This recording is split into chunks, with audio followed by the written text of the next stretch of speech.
Praise the lord, హల్లెలూయా. అందరు బాగున్నారండి? ఈ ఉదయకాలం సమయంలో మరొకసారి ఈ అవకాశాన్ని ఇచ్చిన దేవునికి కృతజ్ఞతాస్తుతులు చెల్లిస్తున్నాను. మీ అందరికీ నా వందనాలండి. మనం చూస్తాము ఈ లోక పరిస్థితులు. లోకంలో చాలా తారుమార్గం ఉంది. లోక పరిస్థితులు చూస్తుంటే చాలా బాధేస్తుందండి. కరోనా మహమ్మారి, ఈ కరోనా రావడానికి కారణం ఏంటి? ఈ కరోనా ఏం కాదు, ఇంతకుముందు వచ్చాయి ప్లేగ్ వ్యాధి, స్వైన్ ఫ్లూ వ్యాధి. కానీ ఇప్పుడు కరోనా మాత్రం మహమ్మారి అయింది. ఇలా మహమ్మారి అవటానికి గల కారణాలు ఏంటి? ఎలా వచ్చింది? ఎవరు అనుగ్రహంతో వచ్చింది? ఎవరు ఆజ్ఞాపిస్తే వచ్చింది అనేది మనం చూసుకుందాం ఈరోజు. ప్రియమైన దేవుని బిడ్డలారా, మనము రెండవ రాకడకి అతి సమీపంలో ఉన్నాం. రెండవ రాకడ అతి సమీపంలో ఉంది. యేసు ప్రభు వారు రెండు రాకడ వస్తున్నారు. ఉగ్ర రూపం దాల్చి వస్తున్నారు. మనకు తెలిసిన విషయం. మొదటి రాకడలో వచ్చారు యేసు ప్రభు వారు. ఎలా వచ్చారు? బైబిల్ ప్రకారంగా ఎలా వచ్చారు? మొదట రాకడలో దీన స్వభావంతో, గొర్రెపిల్ల వాళ్ళే ఒదిగిపోయి గొర్రెపిల్ల స్వభావంతో వచ్చారు యేసు ప్రభు వారు. కానీ రెండో రాకడలో మాత్రం అలా రాడు యేసు ప్రభు వారు. మొదటి రాకడలో ఎందుకు వచ్చారు? మన పాపాల కోసం, మన పాపాల నిమిత్తమై దేవుడు మొదటి రాకడలో రాబడ్డారు. యేసు ప్రభు వారు సజీవుడండి. ఆయన మొదటి రాకడలో దేవుడు మరియ గర్భంలో నుండి జన్మించి యెరూషలేములో నజరేతులో జన్మించి మన కోసం, ఆయన పరిశుద్ధుడు, ఆయన మహాసింహాసనం ఆసీనుడై ఉన్నాడు. కానీ అలాంటి సింహాసనం వదిలి భూమి మీదకి దీన స్వభావంతో రావాల్సిన అవసరం ఏముందండి? కానీ మన కోసం వచ్చాడు. మన పాపాల నిమిత్తమై వచ్చాడు. లోకంలో పాప పరిస్థితులకి యేసు ప్రభు కంటికి ఆయన చాలా ఘోరంగా ఉందండి. ఈ పాపాలు పెరిగిపోతున్నాయి, మనుషులు చేసిన పాపాలు. మనం ఎవరమండి? ఆయన పోలికలు వారము. ఆయన సృజించిన మనుషులము, ఆయన సృజించిన వారము. కాబట్టి ఆయన చాలా బాధపడుతూ మొదటి రాకడలో యేసు ప్రభు వారు వచ్చారు మన కోసం. 2000 సంవత్సరాల క్రితం యెరూషలేములో జన్మించారు. మరియ గర్భన జన్మించి 33.5 సంవత్సరాలు మన కోసము ఎన్నో అద్భుతాలు చేసి, ఆశ్చర్యకార్యాలు చేసి, ఎంతోమందికి గుడ్డివారిని, కుంటివారిని, మోగవారిని, చెవిటివారిని ఎంతోమందిని బాగు చేశారు. 33.5 సంవత్సరం ఉన్నారు భూమి మీద జన్మించి. ఆయన పెరిగి పెద్దవారై మనతో పాటు మనలాగే మాట్లాడుతూ ఎంతోమందిని బాగు చేస్తూ ఉన్నారు. కానీ చివరికి మన కొరకు, మన పాపాల కొరకు, మన దోషాల కొరకు ఏ పాపం చేయని యేసు ప్రభు వారు మన కొరకు, మా పాపాల కొరకు, మన దుష్టుల కొరకు యేసు ప్రభు సిలువ వేయబడ్డారు. ఏ పాపము లేదు, ఏ దోషం లేదు అతని మీద. మనం యెషయా గ్రంథం చూసుకుందాం. మనం ఒకసారి యెషయా గ్రంథము 53వ అధ్యాయం చూసుకుంటే, యెహోవా బాహు ఎవనికి బయలుపరచబడెను? లేత మొక్కవలెను, ఎండిన భూమిలో మొలిసిన మొక్కవలను అతడు ఆయన ఎదుట పెరిగాను. అతనికి స్వరూపమైనను సొగసైనను లేదు, మనం అతను చూసి అపేక్షించినట్టు. స్వరూపమైనను సొగసైనను లేదండి. చూసారా? ఒకప్పుడు దేవుడికి ఎంతో స్వరూపముడు, ఎంతో సొగసైన వాడు, ఎంతో అందంగా ఉంటాడు యేసు ప్రభు వారు. ఎంతో సుందరవంతుడు. అలాంటి సుందరమైన వాడు యేసు ప్రభు. అలాంటి ఎవరు? స్వరూపమైన సొగసైన వాడు. కానీ మన కొరకు స్వరూపమైన సొగసైన లేకుండా పోయాడండి. మనం అతన్ని చూసి అపేక్షించినట్లుగా అతని యొద్ద స్వరూపము లేదండి. స్వరూపము లేదు. ఎందుకంటే ఒళ్ళంతా గాయాలు, ఒళ్ళంతా రక్తపు బిందువులు, ఒళ్ళంతా దెబ్బలు, ఒళ్ళంతా కొరడా దెబ్బలు, గాయాలు, రక్తం కారిపోతుంది. అయినప్పటికీ యేసు ప్రభు వారు పల్లెత్తి ఒక మాట అనలేదు. యేసు ప్రభు వారు శిలువలో పలికిన మొదటి మాట అంటే, తండ్రి వీరేమి చేయుచున్నారు, వీరెవరు గనక వీరిని క్షమించుము. చూశారండి? యేసు ప్రభు వారు ఎంతో దీనంగా, ఎంతో మన కోసం ఆయన రిక్తుడిగా వచ్చారు. మనమే వీరేయించున్నారు, వీరెవరు కనుక వీరిని క్షమించడం. యేసు ప్రభు వారు ఎందుకు వచ్చారు? క్షమగలుగును కలిగిన వారు, గుణము కలిగిన వారు ఆయన. క్షమించడానికే వచ్చారండి ఈ లోకానికి మనల్ని క్షమించి మన పాపాలు విముక్తం చేయడానికి యేసుప్రభు ఈ లోకానికి వచ్చారు, మన కోసం వచ్చారండి. వ్యసనకాంతుడుగాను, వ్యాధి అనుభవించిన వాడుగాను, మనుషులు చూడనవాడుగాను ఉండెను. అతడు తృణీకరింపబడును కనుక మనం అతను చూసి ఎన్నిక చేయకపోతుంది. చూడండి, ఇక్కడ 7వ వచనం చూడండి. 7వ వచనంలో అతడు దౌర్జన్యము నొందెను, బాధింపబడినను అతడు నోరు తెరవాలి. చూశారండి, బాధించబడ్డాడండి. ఎవరూ కాదండి, మనమేనండి. మన పాపాల కోసం మనమే కొట్టామండి అతన్ని. బాధించబడిన వాడు నోరు తెరవలేదాయ ప్రేమ బదులు నోరు తెరువలేదాయ ప్రేమ బదులు పలుకలేదాయ ప్రేమ. ఎవరి కోసమో? ఈ పాపి కోసమే, ఈ జగతి కోసమే. చూశారండి, మన కోసం, ఈ జగతి కోసం, మన పాపాల కోసం యేసుప్రభు వారు వచ్చారు. చూస్తే అదే వచనంలో చూస్తే, బొత్తు కత్తిరించి వాని ఎదుట గొర్రెపిల్ల మౌనముగా ఉన్నట్లు అతను నోరు తెరవలేదు. అవునండి, బొత్తు కత్తిరించి వారు, మనము గొర్రెపిల్ల కోసేటప్పుడు, బొత్తు కత్తిరించేటప్పుడు మౌనం ఎలా ఉంటుందో యేసుప్రభు వారు కూడా అలానే శిలువ మీద ఎన్ని దెబ్బలు అనుభవించినా కానీ నోరు మాత్రం తెరవలేదు. నోరు తెరవలేదు ఆయన ప్రేమ నోరు తెరవలేదు.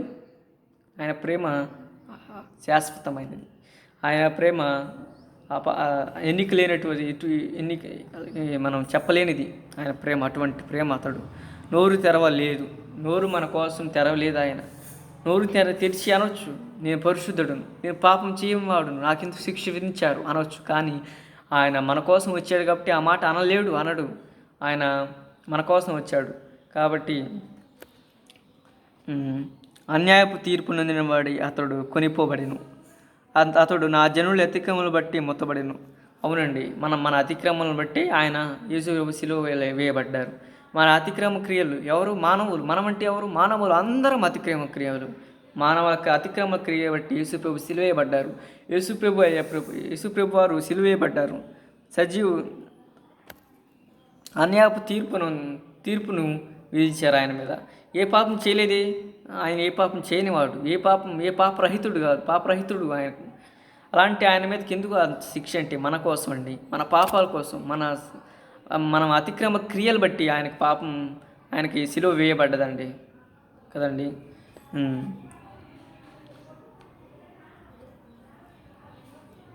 అతడు మరణమైనప్పుడు భక్తిహీనులు అతని సమాధి నియమింపబడెను.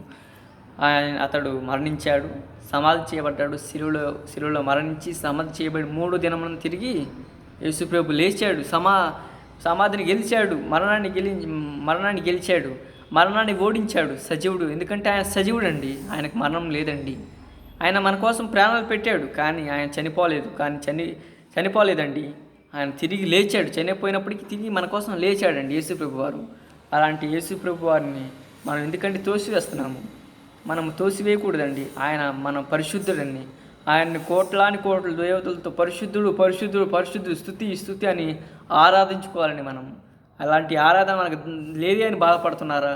మనం ఆరాధించే వాళ్ళగా ఉండామని మనము ఎంతో ఆయన త్రోసివేస్తున్నాము, ఆయన తృణీకరిస్తున్నాము. కానీ ఆయన మన కోసం మాత్రము త్రోసివేయలేదండి, తృణీకరించలేదండి. ఈయన నాకొద్దు, ఈ పాపి నాకొద్దు, ఈ అవసరం లేదని మనల్ని అనలేదండి.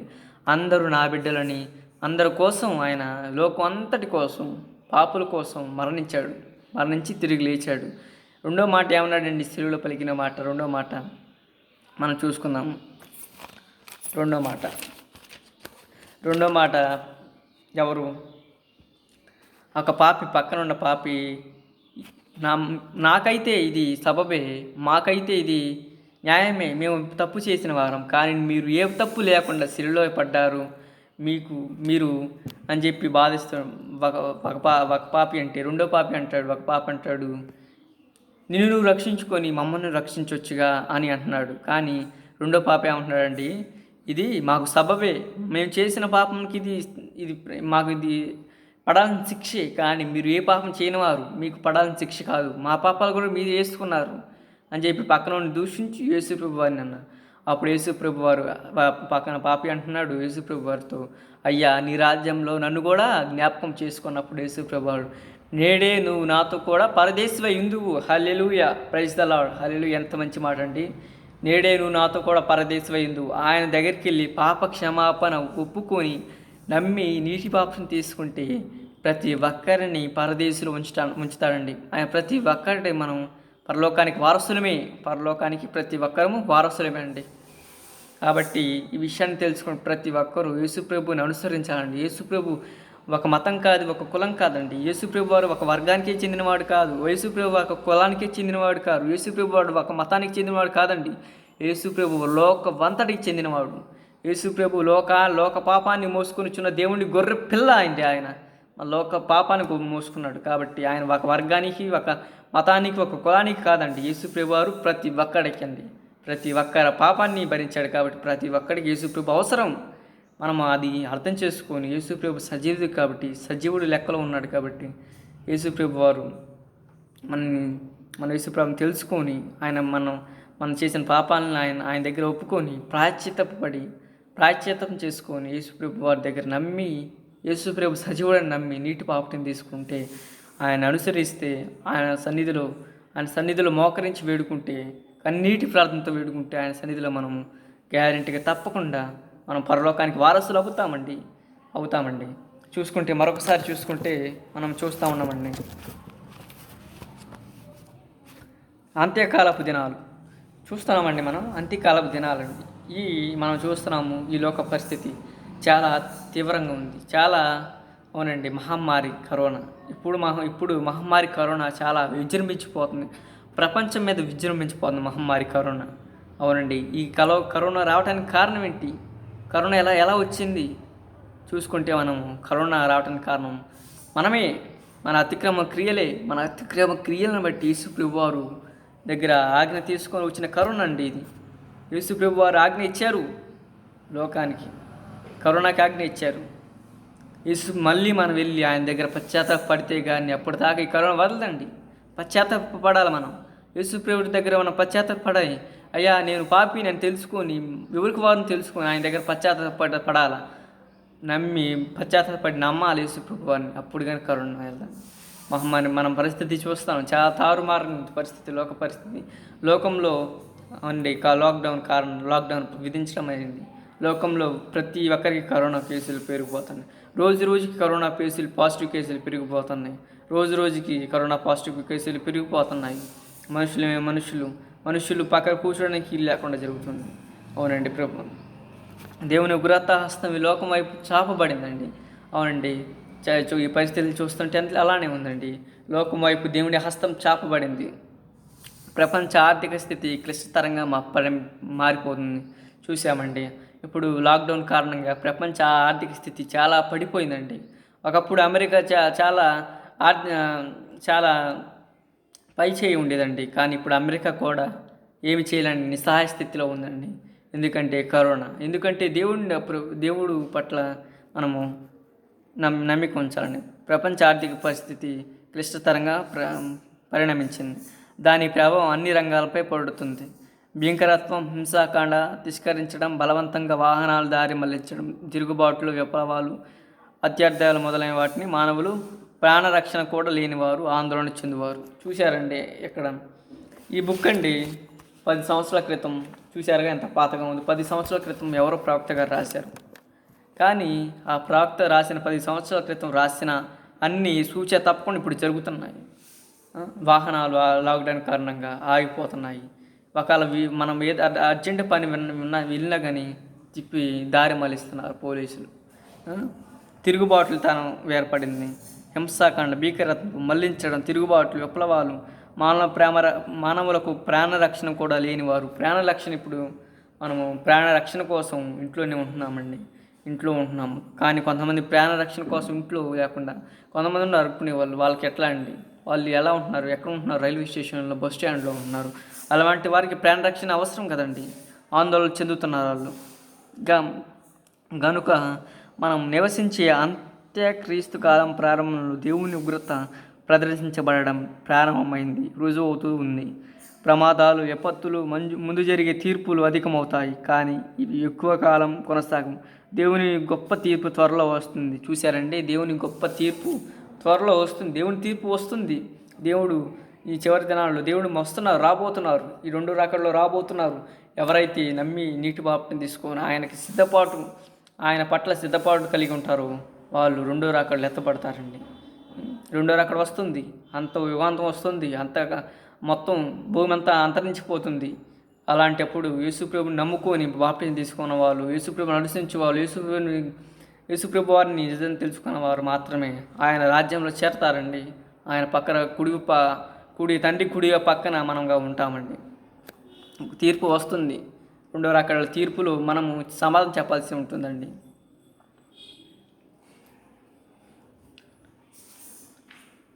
ఆయన ఆగ్రహం ఎంతో తీవ్రంగా కనపడుతుంది. చూశారండి, ఈ భూమి మీద ఇప్పుడు దేవుని ఆగ్రహం చాలా తీవ్రంగా కనపడుతుంది.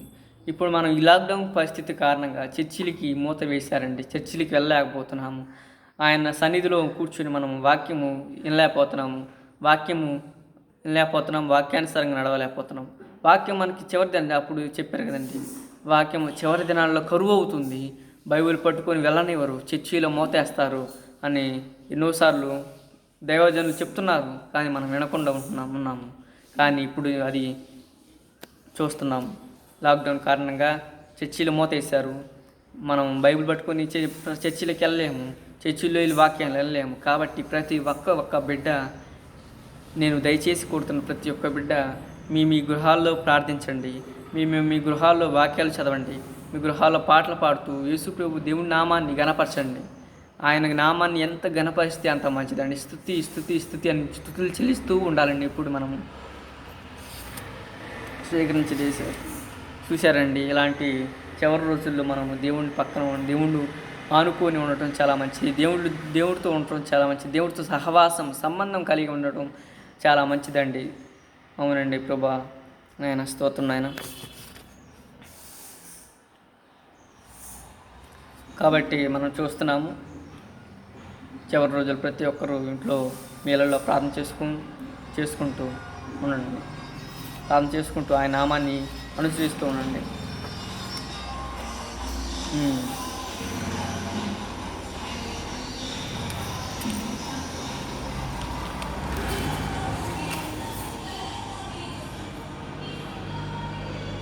ప్రజలో చిన్న ప్రార్థన చేసుకుని, స్తోత్రమైన మహాపరిశుద్ధుడ, ప్రేమగల తండ్రి, దయగల తండ్రి, నీకు వందనాలు చెల్లిస్తున్నాం ప్రభు. అయ్యా ప్రభు, ఇప్పటివరకు అయ్యా ప్రభు కొన్ని మాటలు షేర్ చేసుకున్నాము. అయ్యా ప్రభు, ఈ మాటలు అయ్యా ప్రభు నేను పలికిని కాదు, మీరు నాతో మాట్లాడారు అయ్యా ప్రభు. స్తోత్రం చెల్లిస్తున్నాం ప్రభు. అవునే ప్రభు, ఈ లోక పరిస్థితి చూస్తున్నాం ప్రభు. ఈ లోకంలో అయ్యా ప్రభు గందరగోళంగా ఉందని అయ్యా ప్రభు, మహమ్మారి కరోనా అయ్యా ప్రభు. అవునే ప్రభా, మీరు 2వ రాకడలో ప్రభా అతీతంగా ప్రభా స్తోత్రం ప్రభా. అవునే ప్రభా, అగ్రరూపం దాల్చి వస్తున్నారు ప్రభా స్తోత్రం ప్రభా. మీ మాటల్లో ప్రభు లెక్క చేయలేదు నా ప్రజల ప్రభా. నేను స్తుతి చెల్లిస్తున్నాం ప్రభా. 2వ రాకడలో ప్రభా స్తోత్రం, మేము ప్రభా ఎత్తబయటకు మాకు సహాయం దయచేయండి ప్రభా. అవునే ప్రభు, ఈ ప్రపంచం మీద కరోనా విజృంభిస్తుంది ప్రభా. అయ్యా ప్రభా, నీ హస్తాన్ని చాపండి మరొకసారి ప్రభా స్తోత్రం ప్రభా. అవునే ప్రభా, ప్రభా చిన్ని మెసేజ్ ప్రభా స్తోత్రం, మాటలను దీవించండి, ఆశీర్వదించండి ప్రభా. అవి ప్రభా స్తోత్రం ప్రభా. ఇంకా అయ్యా ప్రభా, మీ పరిచయలో ఇంకా వాడబట్టని కృప దయచేయమని యేసయ్య పరిశుద్ధ నామంలో అడిగిస్తున్నాం తండ్రి. ఆమేన్. Praise the Lord. వందనాలండి, అందరికీ వందనాలు. సెలవు తీసుకుంటున్నాను. Praise the Lord. మరి మరొక సమయంలో మరొక తరుణంలో మనం కలుసుకుందాం.